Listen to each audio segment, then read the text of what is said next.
So my name is Henk Rogers. I am originally the publisher of Tetris in Japan, but I'm more known as the guy who went to the Soviet Union to get the Game Boy rights to Tetris. So Tetris is the most amazing puzzle game ever invented. Of course, what is it to me? It's sort of my business career. I made a business out of it. But Tetris, the interesting thing that's different about Tetris is that in other games in general, there's no randomness. There's no real randomness, but in Tetris, it's really random. So you can't predict what piece is going to come out next, and that you have to make a decision every single time. And a lot of people go through life without making decisions. And so this is a decision game. And that's where, I think that's the pleasure center it hits. Watching Taron Egerton play me in a movie is amazing. I mean, he's, how can I say, so filled with emotion, and he takes all those scenes so seriously. It's sort of like nostalgia for me, having to convince my wife to do this or that and the other thing, and he's actually doing it. It's amazing. We did a Zoom, before he actually did any of the shooting.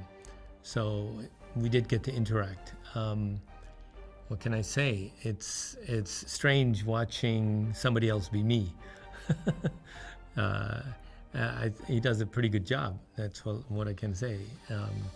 Yeah, he was much more emotionally convincing than I was, I would say.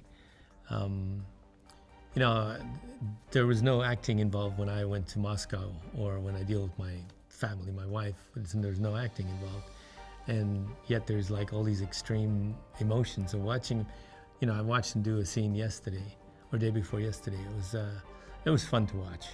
First of all, we spoke the same language, even though his English was like really, how can I say, broken at the time.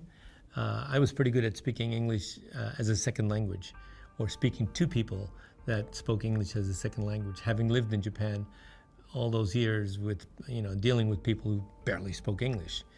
So the answer is you have to use simple, easy words and maybe some gestures or whatever.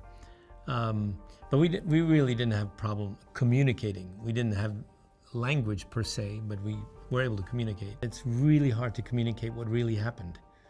And in order to get the feeling across of me standing inside the lobby of Electronorg Technica and having the guy tell me, we never licensed the rights to Tetris for console to anyone. And I'm going, holy, I have $2 million worth of cartridges in production in Japan with my in-laws' property as collateral. I mean, all of it, everything that my father-in-law had ever worked for, I had used as collateral for a loan to make those cartridges. So if it turned out that I couldn't publish those games, oh my God, would have been a disaster. But hey, I made it through all of that. I got the Game Boy rights, and a month later I was back to get the console rights, solidify my position in Japan. Alexei Pajitnov is the original creator of Tetris. Sometimes people call me Mr. Tetris, but actually he is Mr. Tetris. I would say if I'm anything, I'm Dr. Tetris because I kept Tetris alive all these years. But he created the game. He was a mathematician and a puzzle aficionado, if you want to pick a word. And so he's been creating puzzles all his life, and Tetris is just one of those puzzles. Yeah, and he's salt of the earth, nice guy.